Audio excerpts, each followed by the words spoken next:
હવે દેવાયત ખવડ પોલીસ સામે મોરે થયો છે. જે ડખો થયો હતો સનાથલમાં ડાયરાની તારીખથી લઈ અને પછી જે કંઈ ભાંગફોડ થઈ દેવાયતની ગાડી સાથે, દેવાયત એનો બદલો ગીરમાં લઈ ચૂક્યો છે. લગભગ એક સપ્તાહ સુધી પોલીસ સાથે આંખ મીચોલી ખેલ્યા બાદ હવે દેવાયતની ધરપકડ આજે સવારે બતાડવામાં આવી છે અને પોલીસ એને 14 દિવસના એના રિમાન્ડ માંગશે.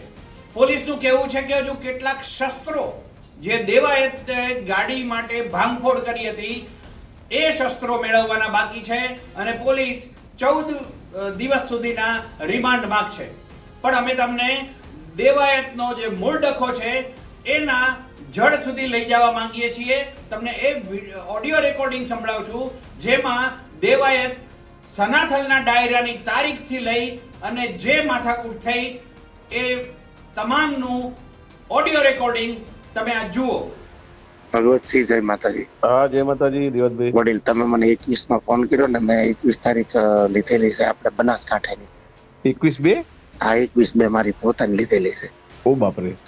તમારા સમ મારા એક મેઘરાજના સમ ખોટું બોલતો. ના, અરે સમજી ગયો. મારે દેવપગલી કલાકાર છે ને એની લીધેલી છે.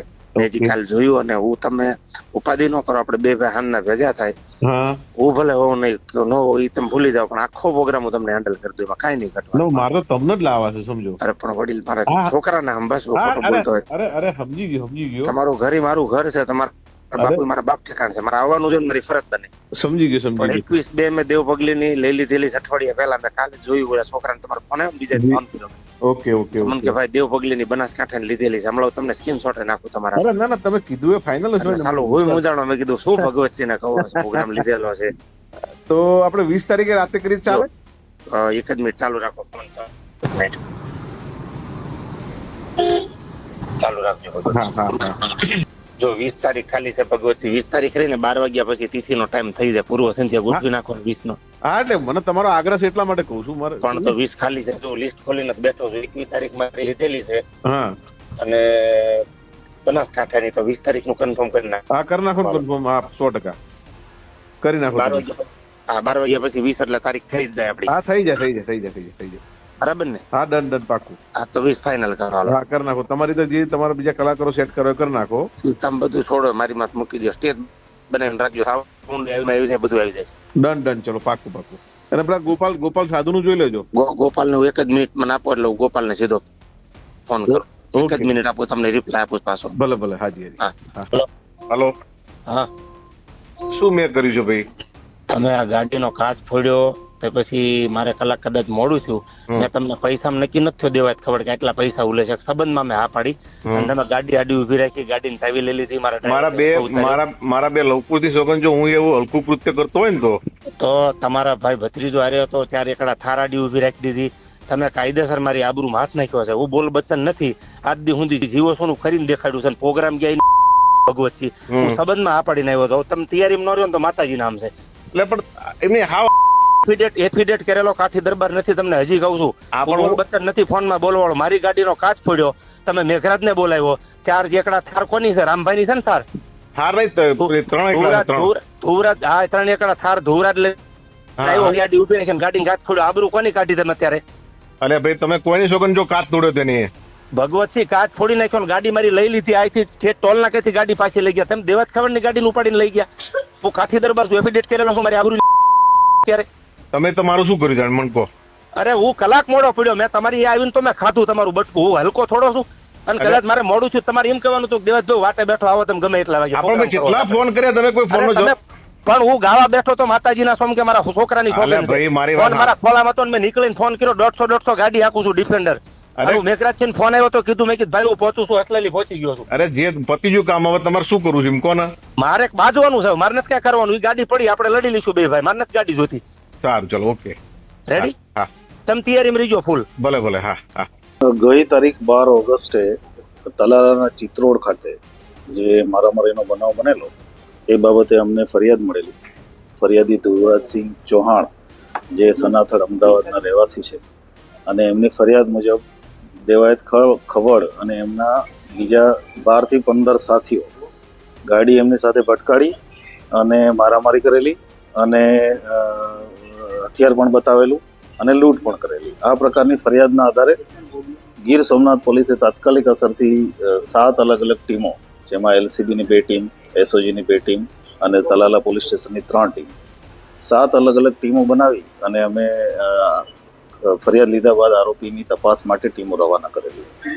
શરૂઆતમાં ટેકનિકલ એનાલિસિસ કરતા સાસણની આજુબાજુ એમનું સતત અમને લોકેશન મળતા હતા, કેમ કે આરોપીઓ જે છે એ મોબાઈલ ફોન ફેંકીને જતા રહ્યા હતા. એને કારણે થઈને સતત આખી રાત અમે જુનાગઢ જિલ્લામાં સાસણ અને એના આજુબાજુના ગામડાઓમાં પહેલે દિવસે તપાસ કરી. ત્યારબાદ અમે એમના પોતપોતાના જે ડાઉટફુલ લોકો હતા એના લિસ્ટ બનાવી, અગાઉના ગુનાઓમાં સામેલ હોય, એમના સોશિયલ મીડિયા કોન્ટેક્ટ હોય, એમના સીડીઆર એનાલિસિસ, એના આધારે લિસ્ટ બનાવીને જે ડાઉટફુલ લોકો હતા એમના તમામના ઘરે તપાસ ચાલુ કરેલી.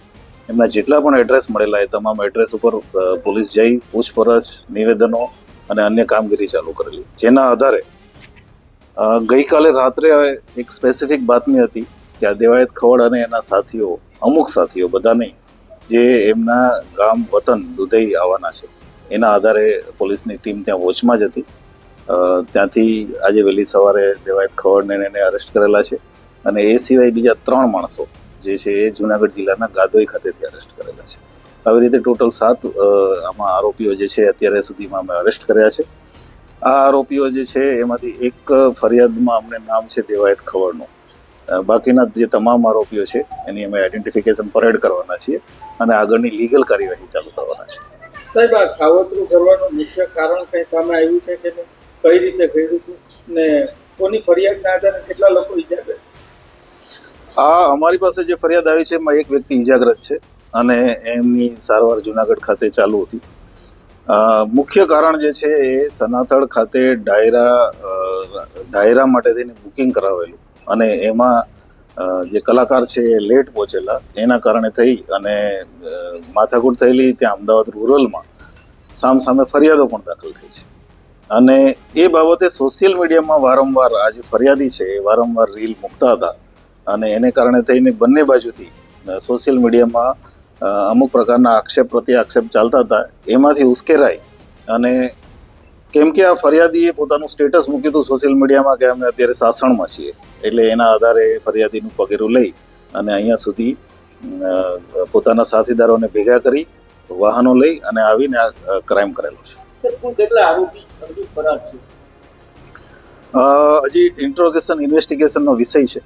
અમને જે વિગતો મળી છે અમે 7 આરોપી અત્યારે અરેસ્ટ કર્યા છે. બાકીનું જ્યાં સુધી અમે પ્રોપર ઇન્ટ્રોગેશન નહીં કરી શકીએ, ટેકનિકલ એનાલિસિસ નહીં કરી શકીએ, ફરિયાદીના વિશેષ નિવેદનો નહીં લઈએ, ત્યાં સુધી અમે ફરિયાદ મુજબ ચાલીશું કે 12 થી 15 આરોપી છે. મેં આપને કીધું એમ, કેમ કે ફરિયાદમાં એમનું આઈડેન્ટિફિકેશન નથી એટલે અમારે આઈડેન્ટિફિકેશન પરેડ કરવી જરૂરી છે. જેને કારણે થઈ અને એમની જે કંઈ પણ વિગત છે એ અમે આફ્ટર આઈડેન્ટિફિકેશન પરેડ આપને આપી શકીશું. અમે હજી આજે સવારે જ આરોપીઓને ત્યાંથી સુરેન્દ્રનગરથી અરેસ્ટ કરી રાઉન્ડ અપ કરીને લાવ્યા છીએ. અત્યારે હજી ઓફિશિયલી અરેસ્ટ કરવાના અમારે બાકી છે. રાઉન્ડ અપ અને પૂછપરછ ચાલે છે. જ્યારે ડિટેલમાં જશું ત્યારે જ ખબર પડશે કે આમાં બીજા શું હથિયારોનો ઉપયોગ થયો છે, કેવી રીતે થયો છે, શું આગળનું ક્રાઇમ પેટર્ન છે. સાહેબ, આરોપી વિરુદ્ધ કઈ કલમો લગાડવામાં? આપને ખ્યાલ છે, આપને એફઆઈઆરની કોપી મળી ગઈ છે, પણ તેમ છતાં આપને કહી દઉં, બીએનએસની કલમ 109, 311, 118, 191, 1, 2 અને 3 અને 190 એવી અનેક પ્રકારની અને આર્મ્સ એક્ટની કલમો લગાવેલી છે. આરોપી વિરુદ્ધ અત્યાર સુધીમાં કેટલા ગુનાઓ નોંધાયેલા? કેમ કે જે દેવાયત ખવડ છે એનું નામ છે એફઆઈઆરમાં અને એનું હિસ્ટ્રી અમારી પાસે છે, તો એની વિરુદ્ધમાં અત્યાર સુધીમાં 5 ગુના નોંધાયેલા છે. જેમાં એક એટેમ્પ ટુ મર્ડરનો રાજકોટમાં છે, એક જે ગુનો છે સનાથળ ખાતે જે ચીટિંગનો ગુનો છે અને એ સિવાય આર્મ્સ એક્ટના ગુના છે. વાત કરવામાં આવે તો આરોપીઓ ચપળતાપૂર્વક પોલીસને હાથ ના લાગે તેના માટેની તકેદારી આપતા હતા, મોબાઈલો ફેંકી દીધા હતા. આમ છતાં પોલીસ એમના સુધી પહોંચી ગઈ. જો એવો સોર્સ પોલીસ કઈ રીતે એમના સુધી પહોંચી? મેં આપને કીધું એમ અમારી પાસે ટેકનિકલ ટીમ અને એનું એનાલિસિસ સાથે બાતમીદારોનું નેટવર્ક અને જ્યાં અમે ઇન્વેસ્ટિગેશન ઇન્ટ્રોગેશન માટે ગયા ત્યાંથી જે ક્લુ મળ્યા એ ક્લુના આધારે પ્લસ અમને વાહનો મળ્યા, વાહનોના માલિકોના આધારે અમે આરોપી સુધી નજીક પહોંચી અને આજે એને અરેસ્ટ કર્યા છે. તો ગુનાના કામે જે 2 વાહનો વપરાયા હતા એ ક્યાંથી મળી આવ્યા છે અને એમાં શું આગળ હિસ્ટ્રી કઈ રીતે દેવાયત કોર્ટ સુધી પહોંચાડ્યા? જે વાહનો અમને મળી આવ્યા છે એ બંને વાહનો અન્ય જિલ્લાના છે. એક અમરેલીનું પાસિંગ છે અને એક બીજું છે રાજકોટનું છે. એનું પાસિંગ બનાસકાંઠા થરાદનું છે. આ વાહનોની ડિટેલ કાઢતા અમને વાહનોના માલિકો ઇન્ટ્રોગેશન કરવાનો મોકો મળ્યો અને ત્યાર પછી અમે એમાં આગળ વધી શક્યા. આ બંને વાહનો 15-20 દિવસ પહેલેથી જે તે વ્યક્તિઓ દ્વારા, એમના સાથીદારો, આરોપીઓ દ્વારા લેવામાં આવ્યા હતા અને ત્યાર પછી આ ક્રાઇમમાં ઉપયોગ થયો છે. ગીર સોમનાથ પ્રવાસો માટેનું કેન્દ્ર પ્રવાસ વાળાનો હુમલો થાય પોલીસમાં કેવી પડકાર છે? પોલીસ માટે આપને ખ્યાલ જ છે કે અમે આ કેસ 3-4 દિવસ પહેલાનો બનાવ છે અને આજે લગભગ મોટાભાગના આરોપીઓ પકડાઈ ગયા છે. આ સિવાય પણ આ જિલ્લામાં જેટલા પણ અમે 5 ગુજસીટો કરી છે, એક પણ આરોપી બાકી નથી પકડવાનો. અમે જેટલા શરીર સંબંધી નાના પણ બનાવો બને છે એમાં બહુ મજબૂતાઈથી અને ગીર સોમનાથ જિલ્લા પોલીસ કડકાઈથી કામગીરી કરી અને તમામ આરોપીઓ અમે પકડી લીધા છે. માનો છો પ્રાઇમરીલી અમને એવું લાગે છે કે આ જે સોશિયલ મીડિયામાં એકબીજાને ફોલો કરતા હતા અને જે આરોપીઓ છે એ પ્રયત્નમાં હતા કે આ વ્યક્તિ જે ફરિયાદી છે એ જ્યારે પણ મોકો મળે ત્યારે એને બદલો લેવો. કેમ કે ફરિયાદીએ એમની બાઇક, એમની કાર જે તે સમયે તોડી નાખીને પાણીમાં નાખી દીધી હતી અને બદલો લેવા માટેના ઈરાદા સાથે ઘણા સમયથી એ ફિરાકમાં હતા અને એ એમને મોકો મળતા એમણે કાર્યવાહી કરી છે. કેટલા દિવસની રિમાન્ડ પોલીસ માંગી શકે? કેમ કે અમારે આમાં હજી ઘણું ઇન્વેસ્ટિગેશન કરવું જરૂરી છે એટલે અમે મેક્સિમમ માંગશું. તપાસના કયા મુદ્દાઓ રહેશે જણાવી શકો? તપાસના અમારા મુખ્ય મુદ્દાઓમાં એક તો જોડતી કડી કે જે 2 ગાડી અહીંયાથી છોડી દીધા પછી કયા કયા વાહનમાં એ લોકો કઈ કઈ જગ્યાએ ગયા, ત્યાં એમને કોઈ સ્પેશિયલ મદદ કરી કે એમને પણ વિશ્વાસમાં લઈને બીજી રીતે મદદ મેળવી. કારણ કે પોલીસે ઘણું બધું આમાં ટ્રાવેલિંગ અનેક જિલ્લાઓમાં અમારે ટીમ મોકલવી પડી એટલે અનેક જિલ્લાઓમાં આરોપીઓ પથરાયેલા હતા. તો આ બધા મુદ્દા અમારા મુખ્ય રહેશે. હથિયાર કયા હથિયારનો ઉપયોગ થયો છે એ રહેશે. સોશિયલ મીડિયામાં કોઈ એવી પોસ્ટ છે કે શું કે જેમાં ઓલરેડી અગાઉથી કંઈ ઇન્ડિકેશન આપવામાં આવ્યું તો એ પણ અમારો તપાસનો મુદ્દો રહેશે. ઇન્વેસ્ટિગેશનનો વિષય છે. અમે અમારે જરૂરિયાત મુજબ તમામ કાર્યવાહી કરશું. દેવાયત ખબર ભેગા જે લોકો છે એમની ઉપર કોઈ ગુનાહિત પ્રવૃત્તિ પર જુગારના કેસીસ છે, નાના મોટા મારામારીના કેસીસ છે. મેજર કોઈ અત્યારે જે અમને, કારણ કે ખૂબ જ પ્રાઇમરી વિગત છે અમારી પાસે એટલે જ્યાં સુધી અમે એનું પ્રોપર ડિટેલ નહીં કાઢીએ, ઇન્વેસ્ટિગેશન પ્રોપર નહીં કરીએ ત્યાં સુધી આપને બહુ ડિટેલમાં નહીં કહીશ. 12 ઓગસ્ટ તાલાળાના ચિત્રોડ ગામે હુમલો. સનાથલમાં રહેતા ધ્રુવરાજસિંહ ચૌહાણ નિશાન પર. ખવડ અને અન્ય 15 લોકોએ કર્યો જીવલેણ હુમલો. ફોર્ચ્યુનર અને ક્રેટાથી ધ્રુવરાજની કિયાને મારી ટક્કર. ગાળો ભાંડી લોખંડના ધોકાથી ગાડીના ફોડ્યા કાચ. ખવડે રિવોલ્વર બતાવીને કેસ ન કરવા આપી ધમકી. ખવડ કંપનીએ 15 તોલા સોનાના દોરાની ચલાવી લૂંટ.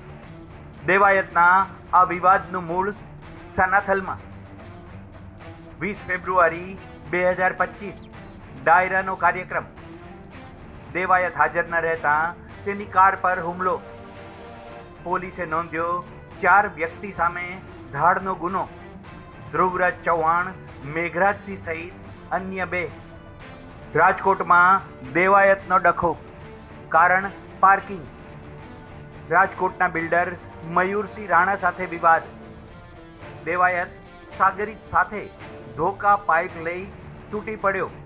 પોલીસના ભણકારા વાગતા જ દેવાયત ભૂગર્ભમાં.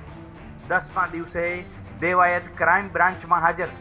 દેવાયત અને મયુરસિંહ વચ્ચે જૂનો ઝઘડો. માથા ફરેલ ટિકટોક ગર્લ કીર્તિ પટેલ સાથે ડખો. ટિકટોક સ્ટાર કીર્તિ પટેલ અને દેવાયત વચ્ચે જંગ.